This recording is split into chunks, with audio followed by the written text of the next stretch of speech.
말씀 읽겠습니다.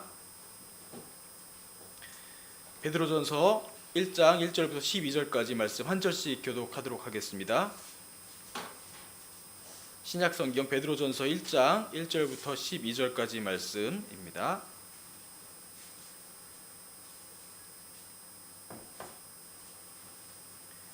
제가 먼저 읽겠습니다.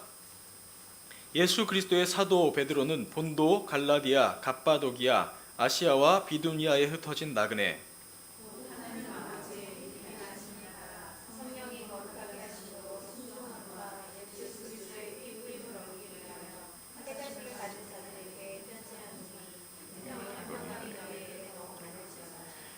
우리 주 예수 그리스도의 아버지 하나님을 찬송하리로다. 그의 많으신 긍휼대로 예수 그리스도를 죽은 자 가운데서 부활하게 하심으로 말미암아 우리를 거듭나게 하사 산 소망이 있게 하시며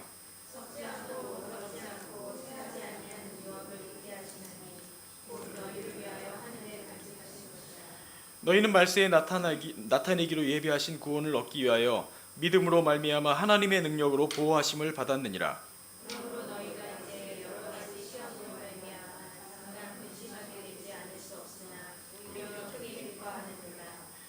너희 믿음의 확실함은 불로 연단하여도 없어질 금보다 더 귀하여 예수 그리스도께서 나타나실 때에 칭찬과 영광과 존귀를 얻게 할 것이니라. 너희를 보지 못하였으나 사랑합니다.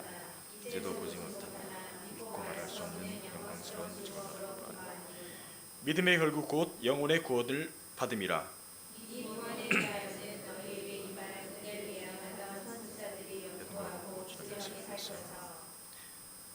자기 속에 계신 그리스도의 영이 그 받으실 고난과 후에 받으실 영광을 미리 증언하여 누구를 또는 어떠한 때를 지시하는지 상고하니라.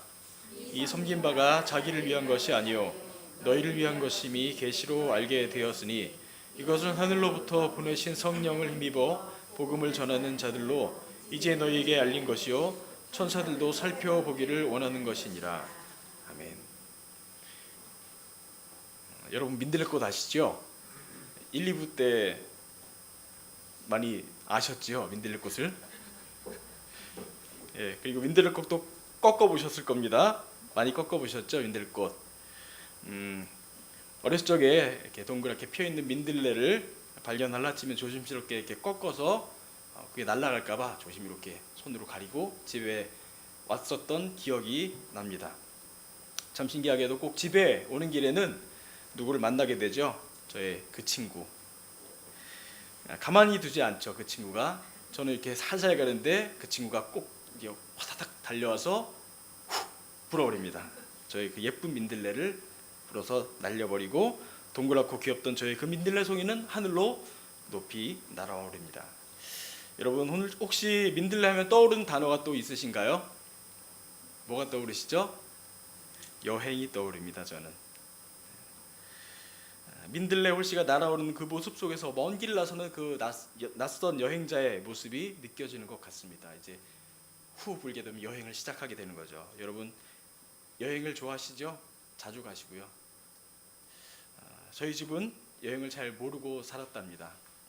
그래서 제가 바다를 언제 처음 봤다고요? 저는 20살까지 바다를 이렇게 어떻게 생긴지도 모르고 살았어요. 정말 그런 집 거의 없지 않나요? 그죠? 참 대단합니다. 심심한 위로를 표합니다. 어쩐지 뭔가 예, 짠한 그런 게 있었어요. 20살까지 바다가 어떻게 생긴지 몰랐어요. TV로 보면서 아 바다는 저런 곳이구나. 예, 그렇게 동경하며 늘 살아왔었습니다. 어렸을 적 그렇게 바다를 보고 싶어 했었는데 심지어 고등학교 때 갔었던 수학 여행까지도 경주 불국사로 가가지고 맨 절이랑 산만 보다가 재미없이 돌아왔던 그 기억이 납니다. 그래서 이제는 다 커서는 독립하고 뭐 차도 생기고 가자. 그래서 여행이 한이 맺혀서 틈만 나면 나가려고 합니다. 멀리 나가지 못합니다. 뭐 다시 새벽기도 나와야 되고 그래서 어쨌든 그렇게 나가려고 하는데 저뿐만 아니라 우리나라의 30, 40대 그 연령대에 계신 분들이 다 이런 마음과 성향을 가지신 것 같아요. 저희 부모님 세대 때에는 정말 여행을 못 하셨던 것 같습니다. 전쟁도 겪으셨고 그리고 산업화도 겪으시면서 가난한 집안을 일으켜 세워보겠다고 열심히 허리를 졸라매고 일하셨죠. 가족을 건사하시기 위해서, 또 내 집도 마련하시려고 미래를 바라보며 오직 앞만 바라보며 자신의 가난과 그런 것은 이제 잠시 잊어버리고 자신의 희생을 각오하고 그렇게 사셨던 것 같습니다. 그래서 여행도 못하고 하루하루 그렇게 사셨었는데, 그 다음 세대인 저희 세대는 어땠냐? 경제적으로는 좀 나아졌습니다. 먹고 살만해졌죠. 풍족해지긴 했지만 산업화 이후에 굉장히 그 경쟁적인 분위기가 팽배해졌어요. 먹고 살려고 아둥바둥 살다 보니까 그런 분위기가 과열화되고 취업도 어려워지고 돈 벌기도 어려워지면서 가정을 가지고 집을 마련하고 하는 것은 점점 거기에 대한 꿈을 잃어버리게 됐죠. 사람들이 집을 사려고 그렇게 애쓰지 않게 되었습니다. 포기하게 된 거죠. 그래서 등장한 것이 처음에는 이제 핵가족, 옛날 말이죠.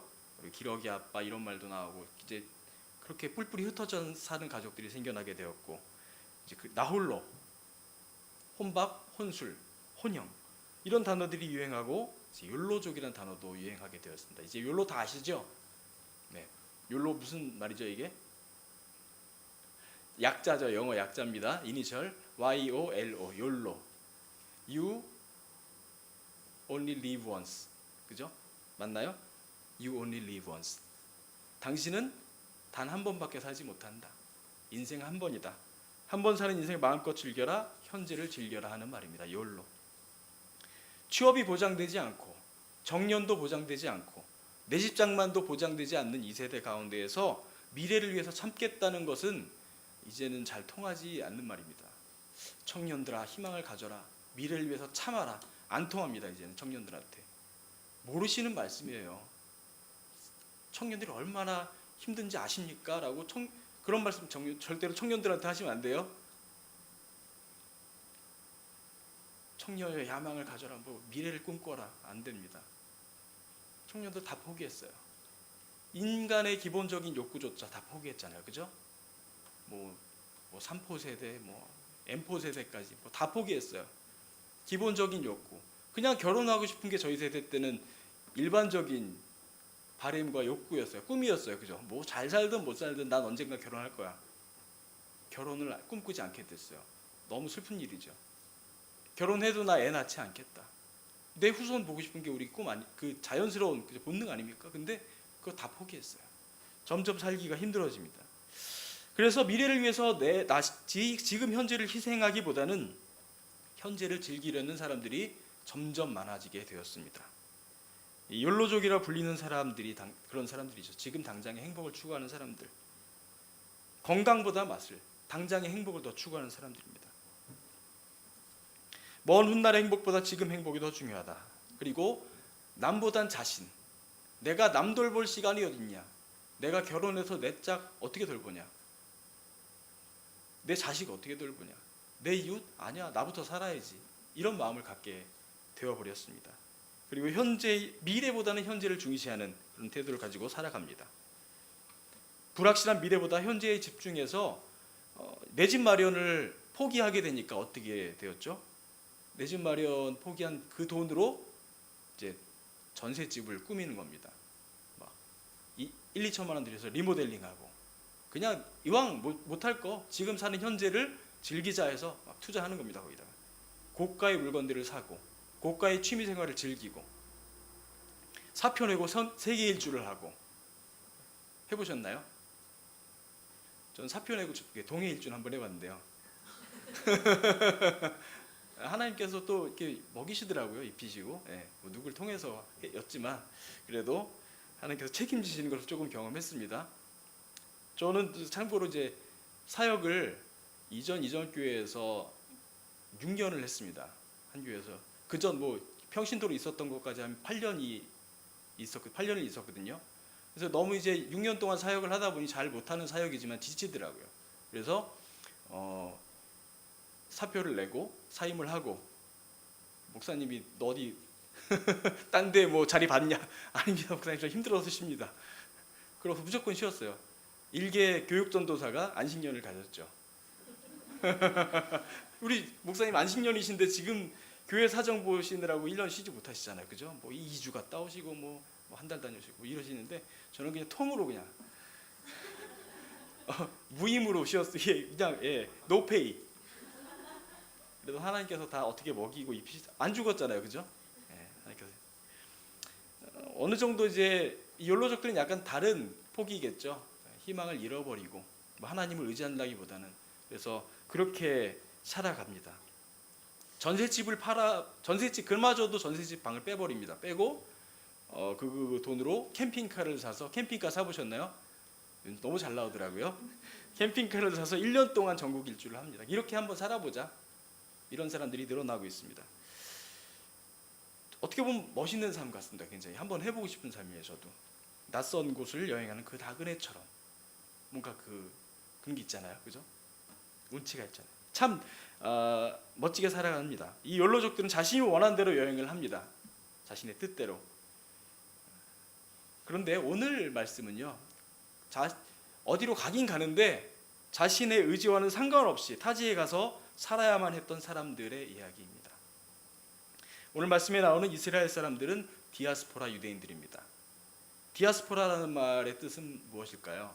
디아스포라, 디아는 뭐 나누다는 뜻이 원래 있대요.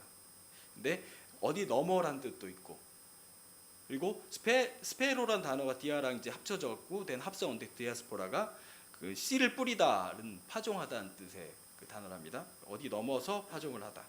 이산, 그리고 파종을 뜻하는 디아스포라 단어입니다. 유대인으로서 디아스포라라는 것은 이스라엘 밖에 이방 세계에 정착해서 사는 사람들을 원래 일컫는 말이었습니다. 유대인으로서 다른 이방에 사는 사람들.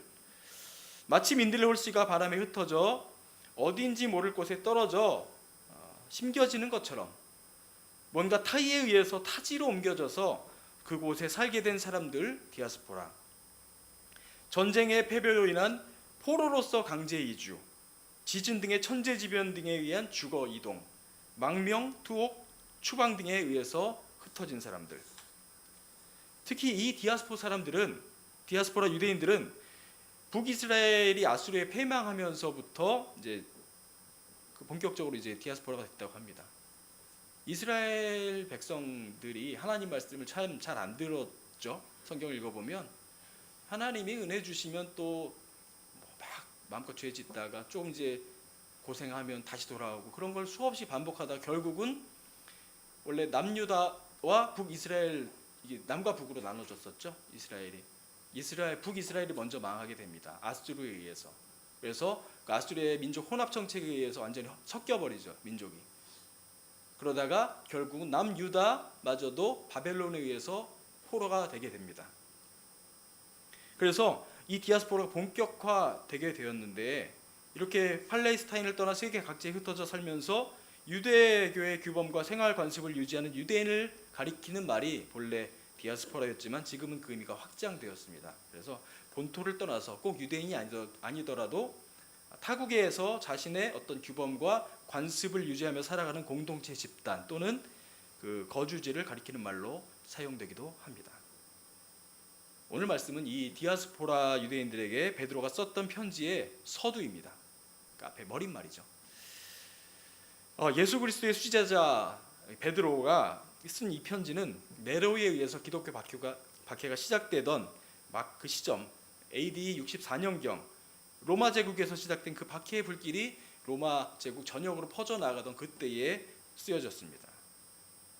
그래서 이 그리스도인들은 본도, 갈라디아, 갑바도기아, 아시아, 비두니아에 이제 흩어져서 사는 나그네가 되었습니다. 오늘 베드로전서 1장에 언급된 이 5지역 모두 소아시아 지역입니다. 지금으로 따지면 터키의 타우루스 산맥 북쪽에 해당하는 로마 제국이 다스리던 지역이었습니다.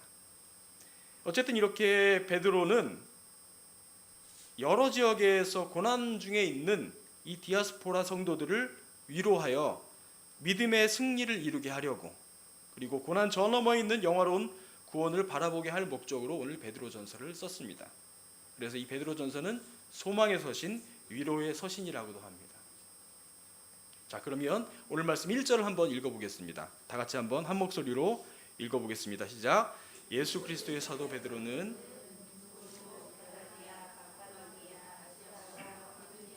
흩어진 나그네. 오늘 1절 말씀은 보면 베드로는 본도, 갈라디아, 갑바도기아, 아시아와 비두니아 등 소아시아 지역에 흩어져 있는 디아스포라 성도들을 무엇이라 말하고 있습니까? 흩어진 나그네라고 말하고 있습니다. 여러분, 흩어진 나그네란 말의 느낌이 어떠신가요?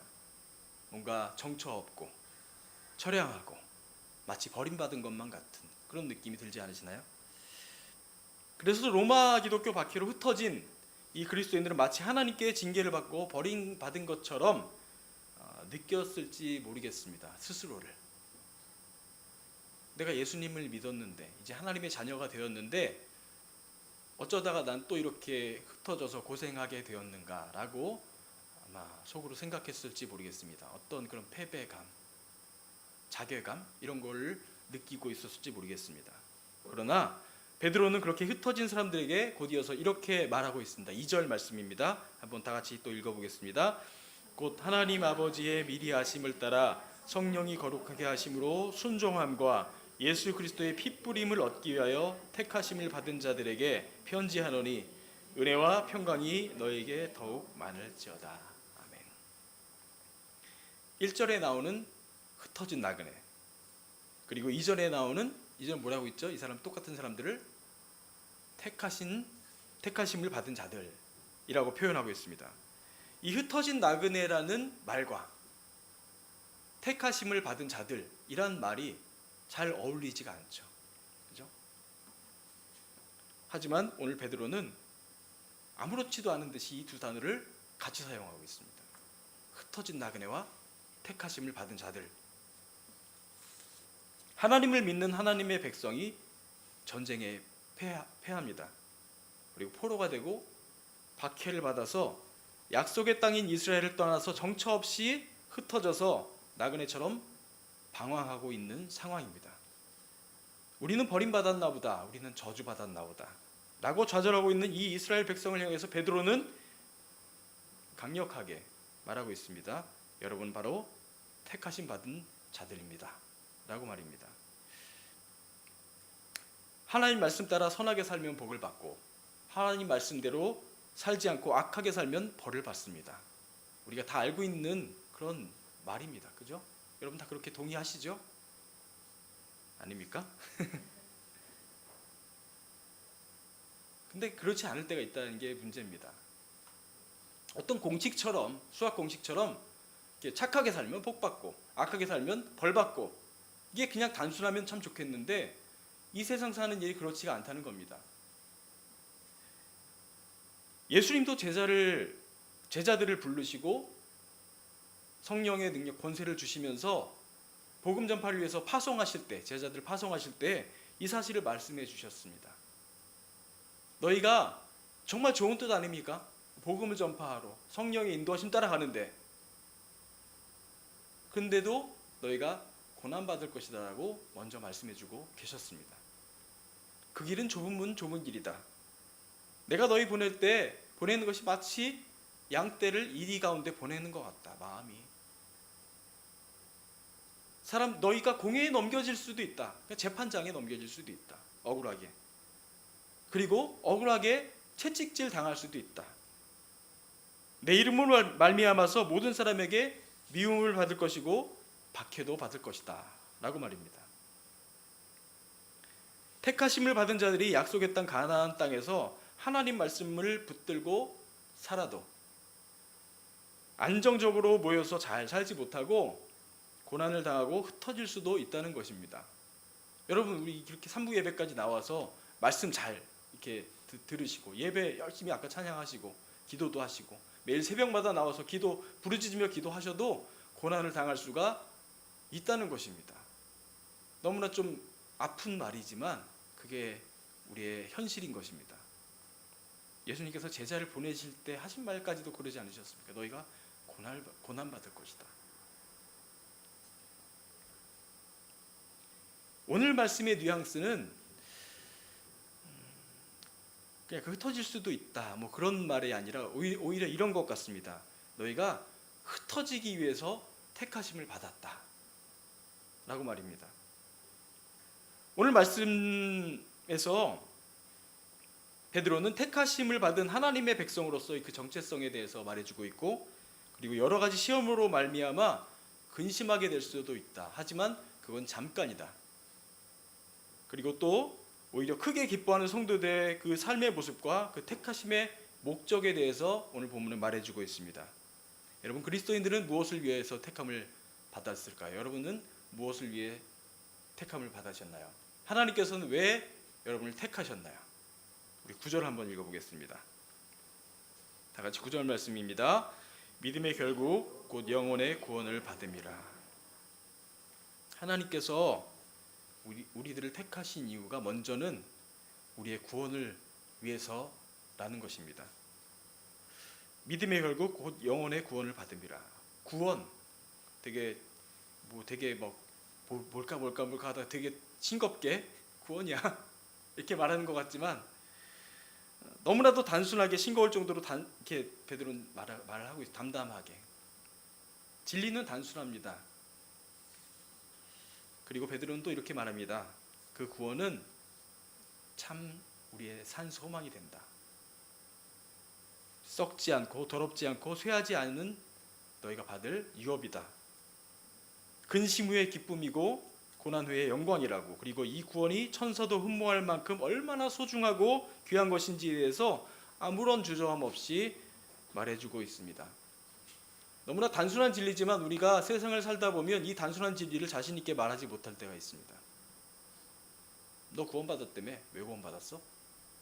구원이 그렇게 소중한 거야? 믿지 않는 사람들이 우리에게 물어볼 때 구원 우리의 찬 소망이야. 당신들이 몰라서 그렇지 우리의 가장 큰 기쁨이고 가장 큰 영광이야 라고 자신 있게 말하지 못할 때가 얼마나 많이 있습니까? 잊어버리고 살 때가 많지 않습니까? 우리가 구원받은 것의 소중함을, 우리에게 구원이 정말 이렇게 소중한 것인지 한번 되돌아보았으면 좋겠습니다. 우리의 고백도 오늘 이 베드로의 고백처럼 이렇게 자신이 있었으면 좋겠습니다. 그리고 사도 베드로는 이 베드로전서에서 고난은 이 땅에서 나그네와 같은 삶을 살아가는 성도들이 피할 수 없는 어떤 과정임을 분명하게 가르쳐주고 있습니다. 그리고 이 고난과 연단을 통해서 능히 믿음의 승리를 이룬 자들만이 하늘의 영광을 누리게 될 것임도 가르쳐주고 있습니다. 우리가 구원받는 것이라는 것은 어떻게 생각하면 굉장히 단순한 겁니다. 단순한 진리이지 않습니까?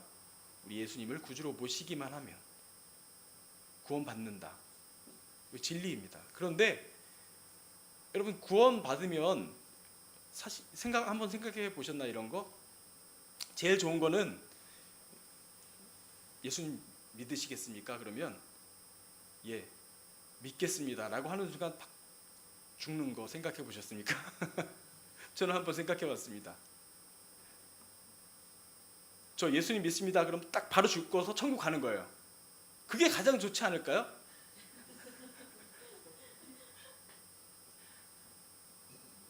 근데 왜 안 죽을까요? 저는 그렇게 생각해요. 하나님이 좋으신 분이라면 가장 좋은 길 아니겠습니까? 천국 가는 게. 여러분, 천국 가는 걸 바라지 않으세요? 저는 바라요. 그렇다면 예수님 믿는 순간 바로 천국 가면 좋을 텐데 왜 남겨두실까요? 살아가는 삶에 어떤 하나님께서 주신 사명들이 있고 하나님 뜻이 있겠죠. 여러분들, 우리 그리스도인들은 무엇을 위해서 또 택하심을 받았을까요? 오늘 베드로전서 1장 본문에 다 나오진 않지만 하늘로부터 보내신 성령을 힘입어서 복음을 전하는 그 자들로부터 이제 우리에게 알려진 그 귀한 복음, 그 복음을 우리도 성령의 능력을 힘입어서 흩어져서 전하라고 하나님께서 우리를 택하셨습니다. 다 같이 우리 마태복음 본문 한번 읽어보겠습니다. 마태복음 28장 18절에서부터 20절까지 말씀 한 목소리로 한번 읽어보겠습니다. 마태복음 신약성경 28장 18절에서부터 20절 말씀입니다.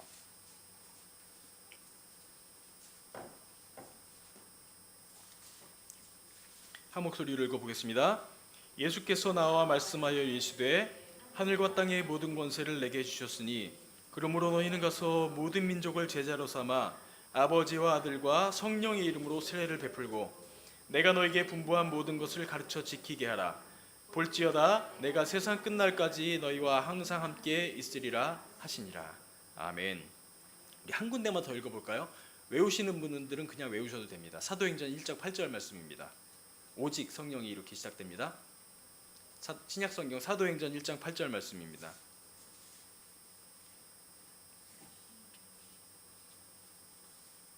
다 같이 한 목소리로 읽어보겠습니다. 오직 성령이 너희에게 임하시면 너희가 권능을 받고 예루살렘과 온 유대와 사마리아와 땅끝까지 이르러 내 증인이 되리라 하시니라. 아멘. 내 증인이 되라 말씀하셨습니다. 그런데 예수님의 부활을 목격했던 제자들이 예수님의 마지막 지상 명령, 내 증인이 되라. 모든 것을 내가 분부한 모든 것을 가르쳐 지키게 하라. 이 지상 명령대로 땅 끝까지 복음 전할 생각을 얼른 안 했던 것 같습니다. 오순절날 성령을 다 받고 예수님의 명령을 받았는데도 계속해서 예루살렘에만 안주하려고 할 때 베드로의 환상과 또 기독교 박해를 통해서 그리스도인들을 세계 각지로 흩으시고 이방 선교의 문을 하나님께서 여셨습니다. 저는 이제 이런 하나님이 제 친구와 비슷하다고 생각했습니다. 마치 어렸을 때 그렇게 조심스럽게 민들레를 막 꺾어서 감싸 오고 있는데 훅 불어버리던 그 친구처럼 하나님께서 왜 저를 가만두지 않으시고 이렇게 훅 불어갖고 확 날려버리시는지 짓궂게 느껴집니다. 하나님. 여러분, 흔히들 교회는 병원이라고도 말을 합니다. 들어보셨나요? 그리고 기독교인들을 환자라고도 하는 말을 들어보셨나요? 예전엔 많이 했어요. 근데 좀 요즘엔 아주 안 좋은 말로 많이 얘기하죠. 그죠? 예전에 예수쟁이, 환자 이렇게 막 얘기했었는데 굉장히 더 안 좋은 말로 얘기를 합니다. 흔히들 말하는 대로 교회는 병원인 것 같습니다. 마음 상한 자들이 와서 위로를 받고 치유를 받는 곳이 교회이죠. 그렇게 되어야 되고요. 그리고 삶의 어려운 문제를 해결함 받는 곳, 교회는 병원입니다. 그런데 병원에도 종류가 있는 것 같습니다. 어떤 종류죠? 도시에는 뭐가 있죠? 대학병원이 있습니다. 큰 대학병원이 있고, 또 동네에는 의원이 있습니다. 그리고 산 좋고 물 좋은 데는 요양병원이 있습니다. 그리고 전쟁터에는 야전병원이 있죠. 교회가 병원이라고 한다면 이 중에 어떤 병원일까요? 그죠? 예. 아마도 야전병원이 아닐까 합니다. 여러분, 군인이 싸우다가 치료를 받았으면 다시 어떻게 되죠? 나가서 싸워야 되죠. 요즘 교회들은 너무 치유와 회복을 강조하다 보니 교회를 요양병원으로 만들어버리는 것 같습니다. 교회는 야전병원입니다. 민들레 호시를 훅 불어버리는 그 친구처럼 하나님께서는 요양병원에 있으려고 하는 그 제자들을 흩어버리셨습니다. 성경을 살펴보면 하나님의 역사하시는 모습, 그리고 하나님의 사람들의 삶이 굉장히 역동적인 것을 알게 됩니다. 구약시대 때 성막이 있었죠. 광야 생활 40년을 했는데 이스라엘 백성들이 성막에서 예배를 드렸습니다. 근데 이 광야 생활이 어떻습니까? 모래바람과 뜨거운 태양, 그리고 밤에는 엄청난 추위가 늘 함께 했던 광야입니다. 하나님은 그 광야에서 성막에서 예배를 받으셨습니다. 그 뒤에 이제 솔로몬의 성전, 이제 가나안 땅에 들어가고 한참 지나서 다윗을 지나고 솔로몬 시대에 이제 성전이 지어지게 됩니다. 화려한 성전이 지어지게 되는데 성전을 쭉 이렇게 읽다 보면 하나님은 솔로몬의 성전을 좋아하셨던 것보다 이 광야의 성막을 더 좋아하셨다라는 것을 좀 느끼게 됩니다. 성막은 화려하지도 않았고 늘 먼지에 뒤덮여 있고 구름 기둥과 불 기둥이 움직이는 대로 따라서 움직여야 했습니다. 안정을 할 수가 없었어요. 안주할 수가 없었어요. 바람 부는 대로 날아가는 민들레 홀씨와 같이 언제든지 떠날 차비를 하고 짐 쌀 준비를 했던 나그네와 같은 이스라엘 백성들. 하나님은 그 이스라엘 백성들과 함께 하셨습니다. 어렸을 적에 길가에 동그랗게 피어있는 그 민들레를 발견하려 치면 조심스럽게 꺾어서 민들레 홀씨가 날아갈까봐 손으로 감싸며 집으로 돌아왔던 기억, 그리고 그 곱고 예쁜 민들레를 짓궂게 후 불어서 날려버렸던 친구. 여러분, 민들레 홀씨들이 꽃자루에 붙어서 흩어지지 않으면 그 예쁜 모습을 유지할 수가 있습니다. 그렇죠? 동그랗게 얼마나 예쁩니까? 그런데 더 이상 아무런 일은 일어나지 않습니다. 하지만 바람이 불어서 그 바람이 돌풍이든지 친구의 작은 입김이든지 간에 바람이 불어와 흩어지면 예쁜 그 모습은 사라집니다. 그리고 초라한 꽃자루만 남지만 그 홀씨는 바람을 타고 멀리 날아가서 그 떨어진 곳에 수많은 예쁜 민들레꽃을 다시 피우게 됩니다. 여러분, 혹시 지금 우리 삶에 불어오는 바람이 피하고만 싶은 폭풍으로 느껴지지 않으십니까? 우리에게 불어오는 바람은 언제나 크게 느껴지는 것 같습니다. 나에게 불어오는 바람이 제일 강한 것 같고, 어쩌면 우리가 피하고 싶은 그 고난의 바람이 우리를 더 멀리 날려보내서 하나님이 원하시는 그곳에 우리를 심으시고 새로운 생명을 싹 틔우시려는 성령의 바람일지도 모르겠습니다. 여러분, 어떤 바람을 지금 맡고 계십니까? 하나님께 한번 우리가 물었으면 좋겠습니다. 하나님, 이 바람이 어떤 바람입니까?